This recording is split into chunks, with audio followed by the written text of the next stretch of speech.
సుప్రీంకోర్టులో fibre net కేసుపై విచారణ జరగలేదు. ఈ రోజు తాము కూర్చోవడం లేదని జస్టిస్ అనిరుద్ధ్ బోస్ స్పష్టం చేశారు. తదుపరి విచారణ తేదీని తర్వాత ప్రకటిస్తామని జస్టిస్ అనిరుద్ధ్ బోస్ తెలిపారు.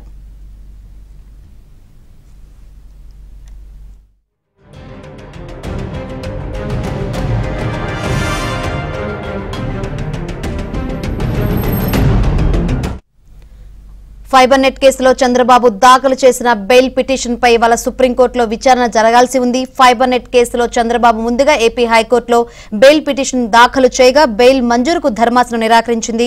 దీంతో హైకోర్టు తీర్పుపై సుప్రీంకోర్టులో చంద్రబాబు పిటిషన్ దాఖలు చేశారు.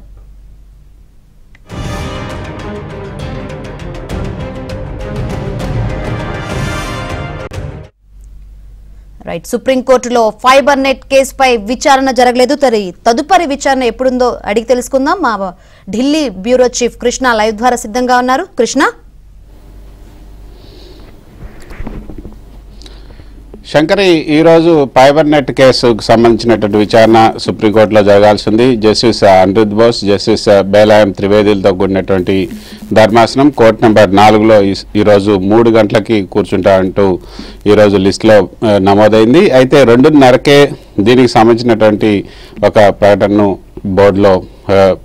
బోర్డులో ఇచ్చారు. ఈరోజు దీనికి సంబంధించినటువంటి విచారణ రద్దయింది, క్యాన్సిల్ అయిందని కూడా.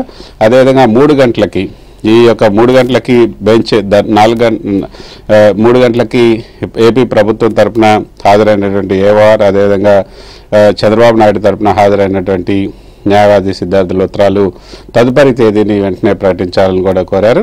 అయితే ఈరోజు మేము కూర్చోవట్లేదు కాబట్టి అది రద్దయింది కాబట్టి కూర్చోవట్లేదు. తదుపరి తేదీని కూడా మేము వెంటనే ప్రకటిస్తామని జస్టిస్ అనిరుద్ధ్ బోస్ చెప్పారు.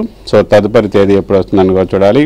కానీ శంకరి, ఈ కేసు ఏదైతే 17A సంబంధించినటువంటి అంశం పైన స్పష్టత వచ్చిన తర్వాత ఈ యొక్క ఫైబర్ నెట్కి సంబంధించి ముందస్తు బెయిల్ ఏదైతే చంద్రబాబు నాయుడు దాఖలు చేశారో ఈ కేసును విచారిస్తామంటూ ఈ యొక్క జస్టిస్ అనిరుద్ధ్ బోస్, జస్టిస్ బేలాయం త్రివేదులతో కూడినటువంటి ధర్మాసనం అనేక సార్లు దీన్ని వాయిదా వేసింది. అయితే నిన్న 17A సంబంధించినటువంటి జడ్జిమెంట్లో భిన్నాభిప్రాయాలు వ్యక్తం చేశారు. 17A చంద్రబాబు నాయుడుకి వర్తిస్తుంది కాబట్టి ముందస్తు అనుమతులు తీసుకోవాల్సినటువంటి అవసరం ఉంది అని చెప్పినప్పటికీ కూడా 17A వర్తించదు అంటూ జస్టిస్ బేలాయం త్రివేది చెప్పారు. సో భిన్నమైనటువంటి అభిప్రాయాలు వ్యక్తం చేసిన నేపథ్యంలో ఇప్పుడు ఇది ఏ విధంగా ఉంటుంది?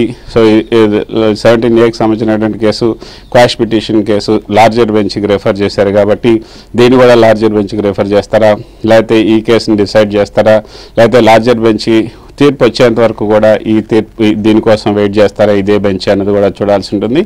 మరి మొత్తం ఈ కేసును కూడా CJIకి రెఫర్ చేస్తారని కూడా చూడాలి. సో మొత్తానికైతే ఈరోజు దీనికి సంబంధించి ఒక స్పష్టత వస్తుంది అనుకున్నప్పటికీ కూడా ఈరోజు జరగాల్సినటువంటి విచారణ జరగలేదు. మళ్ళీ దీనికి సంబంధించినటువంటి విచారణ ఎప్పుడు జరుగుతుంది అన్నది 1-2 రోజుల్లో స్పష్టత వచ్చే అవకాశం ఉంది. Shankar, right, thank you Krishna.